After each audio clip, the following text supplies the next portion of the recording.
Hi everyone, and welcome back to another session of SellerSpeak. This is part 2 of our ongoing discussions on Amazon posts with Norman Farrar.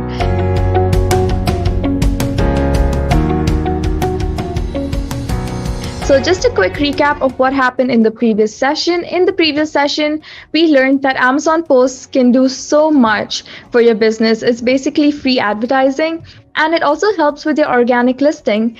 So according to me, I don't think it's going to be free for a long time. So do take the most out of this opportunity. It's a really good way to be seen on your competitors' listings without hijacking it. Kind of.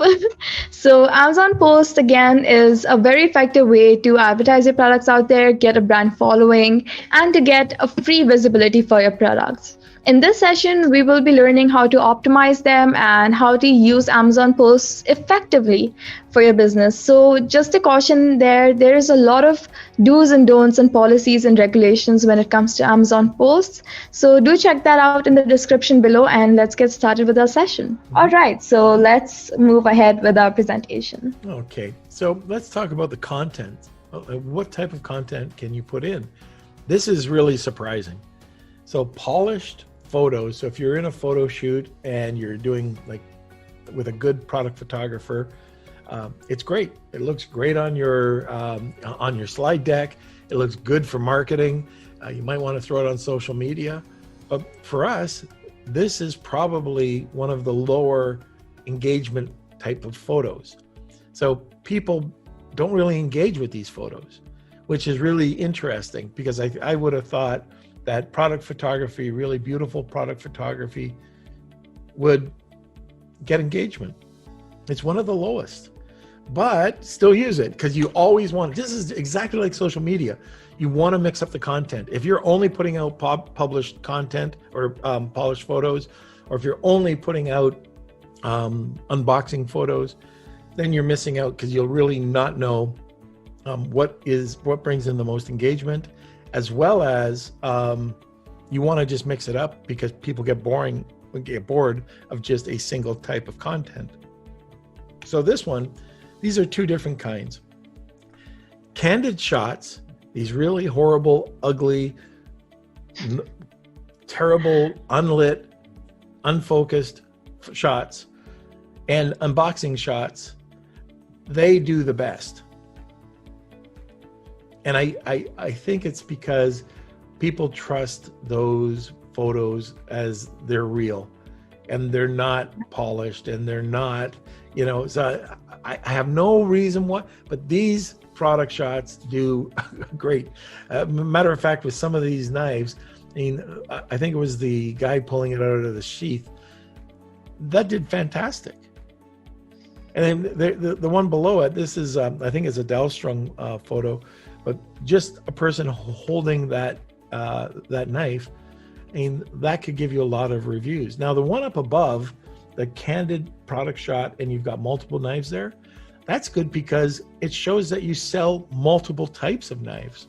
So people can go and search a bit further. Features and benefits, you can grab these right off of your A+ or your slide deck. You can get people to create them for you. You can go to a graphic artist. I'm not a big Fiverr fan, but if you go to Fiverr, you can get them to do it.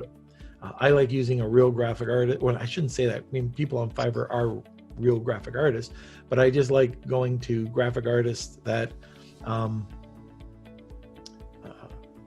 should I say it? I'm trying to be polite. I don't want to go to the cheapest. I want to have somebody that's really great that can come up with a really nice looking photo. And again, like for these have a lot of engagement because people want to see the features and the benefits.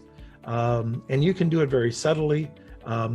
But anyways, features and benefits are always great to use, and you can really show and outshine your competition. Remember, you're showing up on your competitor's website. Why are you different than everybody else?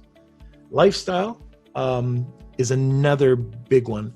Again, going down to the bottom picture, you've got this little lady cutting tomatoes with this childproof knife. This series had a whole grouping of this mother working with her kids with knives. So that had a big impact because people are looking and they say, oh my gosh, kids playing with knives. And they look at that it's childproof, like there's no problems with it. The ladies up above working at their factory or they're in the grocery store processing food, that's another big one because that's showing somebody at their job working with these knives. Another one here that's really quite big is sending out product to, like in this case, chefs, and then asking the chefs to either be tagged on an Instagram account or send you a picture, and for fun, why not send us your recipes? And so you can take, and there's tons of chefs started doing this. Like we got a lot of results and we got a lot of recipes. And here's a little tip. You can also ask the chef to do a video while they're doing that. And now you've got a ton of info for Amazon Live. Now, another step, you can go one step further, and like with this, again, with a knife, you can send knives to culinary schools, and then you can get the graduates to show product, the graduation, or you can have them send you or tag you during their graduation or them using their knives. There's all sorts of ways that you can get influencers to help show that your knife is the knife to use. So this is like every social media, you should create a content calendar. This was one that we did back in February, where we're posting 3 to 5 times a day. As you can see, there's just different types of content: product shot, influencer, feature, candid, unboxing, lifestyle. It just changes it up. Now we've just added Amazon to our calendar, but we have Facebook, Twitter, Instagram. And again, you can just mix it up here. Another one also is your brand story. So if you've got a specific type of culture, if you're using different colors, like let's say it's orange and black, you can use those colors in these. So anytime anybody sees your post, oh, that's this company. And orange and black just automatically becomes your signature, because everybody else is using all these other colors. All of a sudden, orange and black becomes, XYZ knife.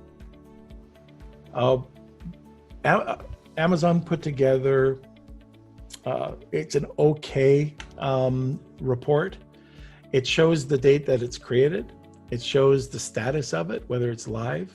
As you can see, I blurred out the images, but as you can see, all these images that are going out are all different ratios. So we really mixed it up, and all different types of product or images. It shows the caption, it shows the ASIN, it shows the impressions. Let's take a look. 26,000 impressions, 25, 78, 37, 6,000, 34, 19, 2, 16, and 28. And this is over a 3-day period.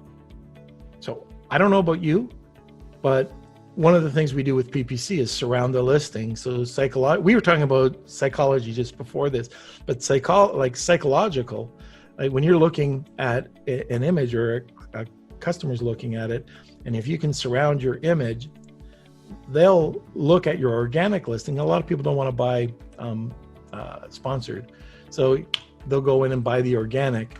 And the reason they're buying the organic is just subliminally, they've seen your logo so many times surrounding the listing. So that's a trick that we use with PPC, but this is also a trick with Amazon Post. And when you see something, or if it's out there that many times, then you're going to get people that obviously are going to click. So take a look at this. Is very, very low. So people that are in the e-commerce side of things are going to go, 58, 44, 274 clicks. Okay, engagement. They're probably cringing. Well, you add that up over the month, and you've got an extra 2,000 or 3,000, 4,000, 5,000 people that have gone through to your product listing. Like I said at the beginning, if they've gone through to your product listing and they took the time to click once, click twice, click 3 times, click 4 times, and even 5 times, they're interested in your product. Now, the other area that you can look at here is wean out the stuff that's not working. So this one that has 3 and it has 6,000 impressions, and this is only 2,800. What were they? And you can adjust this. And then the ones that have much higher impressions, you can put a bit more of. It also like shows the engagement and it shows the actions. So this is new to posts. This came out a little while ago, but multiple images. So yes, you were right. You cannot put a multiple image within the post, but you can put a slide deck. So you can have a carousel on the post, and you can cross promote your different products, which is really cool. So it's a carousel on that post. So you can show multiple items or multiple lifestyle, multiple whatever you like. You can mix it up with different content, anything that you'd like. And the next one is scheduling. So it used to be that you'd have to do it real time, and it was a pain because, you know, if you wanted it to do it, you had to be there, or you'd have to have your social media person doing it. It was a real pain. Now you can schedule posts at your leisure. Another benefit are the new downloadable reports. So Amazon has revised the reports. They've made it, and I'll show you in the next slide, a lot easier to interpret. And like, let's take a look at this one, for example. Here is the tip. If you go online, you'll only get a handful of columns. If you download the logo in a CSV file, you're going to see clicks to page, clicks to brand, clicks to related feed, click to show product, and clicks to expand caption. These are the ones that are very important because, you know, all right, if they're expanding your caption, now you don't have how many sales, but at least you know how many people clicked on expanding the caption to go to your page. And so this one, like this one for 126, you know, was the winner. You know, so what was it? I don't even know. I blanked it all out, but I'd go back and I'd check that out. Also, let's take a look at the engagement rate. So it might not have huge numbers, but the engagement rate might be high. And another area, I talked about it, this is new to posts, is you've got amazon.com/post/brand and then your brand. And this is your brand feed page. So if you have a brand, type this in. You can target this page over on Facebook or on any social media platform. You can put this on your website. Check us out on Amazon, and you can drive this link over to Amazon. Amazon loves external traffic right now. And if you can do this, or if you put this into a press release, or if you put this into a blog, like a content article, first of all, Google's going to love it. Second of all, it's linking back. You can also have a link back to your actual product listing in that content or press release, whatever you're going to be using. So if you remember, on the second type of post, there is the logo. You click on the logo. Well, if you click on that, that has a follow button. That follow button now will allow you to interact and let your community know when things are happening, which is so cool. And it happens also with live. The other thing I can tell you is that you can use Instagram. You can use posts. You can put this onto the insert. It's as simple as, hey, tag me on Instagram and be entered into a $20 contest, or just tag me on Instagram. And people send a ton. They want to share images like this guy. And what we'll do is we'll take these images. We use an app called Repost. There's tons of apps out there that do this, but this is how it works. And it works the same way on these other apps. You open up the app, you go and find the post, you copy the link, it exports it over to your photos. You take that photo, and that's the photo that you add to your images in posts, and there you go. The person will get acknowledged, and everybody's happy. So here's another one. So again, on your insert, this was a gift card, and this was a chance to win. And we just had tons of people that applied. Actually, this wasn't from one of our brands, but this was a good example. So that's it. Wow. All right. So to begin with, I didn't know that you can do so much with Amazon posts, because when you talk about it, it just seems like, oh, you post your product and you're done with it. But this is amazing. I mean, thank you for enlightening us. So I have one last question, and we all know that Q4 season is going on right now. So we have Halloween coming up, Black Friday, Christmas, and Thanksgiving. So do you think that posts which are posted in a festive way would do better than the posts which are not posted in festive ways? Like, do you suggest people to use festive posts now that we have Q4 coming up? You could definitely do that. If it's showing not only festive, but gift. So for me, with soap, I can put soap in a gift basket, say nothing, and people will, oh yeah, I can give this as a gift rather than chocolate. It's very, you're bang on. So for Halloween, for Christmas, for whatever holidays, you can for Thanksgiving, have a turkey or have some fall color. I'm looking outside and all the leaves are red and yellow. I mean, there's so much you can do. You showed the knife picture, right? So you can post it alongside a turkey and say Happy Thanksgiving or something like that. So that always works. It's the same as listing optimization. So when you're optimizing your listing, you have festive pictures. I always suggest this. So when you're upgrading a listing for Q4, you can always add festive photos in your listing. Do the same for your Amazon post. And as Norman said, this is a very good idea. So you can make your post more festive and give gift idea to people. The smaller the better, as I've mentioned before. So, all right, I think this was a great session. And if you have any more doubts regarding sourcing, development, or your branding needs, you do contact Norman. I will link his contact information down in the description. Do check it out. And he is clearly the best when it comes to branding. As you've all seen, his products are doing so good. So do contact him. And yeah, if you have anything to add now, Norman, you can do that. I've got one thing. So you've seen these influencers, and you can go to Thomason, IntelliFluence, BuzzSumo, and you can hire influencers. It's probably the best way to do this is hire nano influencers. And these are people that have 1 to 10,000 people, or micro influencers, 10,000 to 1,000 followers. Anyways, just to give you an idea, we've been working with workflows with chatbots. And the last month and a half, 2 months, we've built up a network of influencers and brand ambassadors. We haven't had to pay for one, not a single image. And we've got 1,500 images on that brand, 1,500 images. And they're not only images, but they're videos. And if you think that each one of those would either cost anywhere from $10, 25, 50, 100, maybe even higher. You find the image, you can find influencers at a very minor cost. You don't have to go to the big influencers.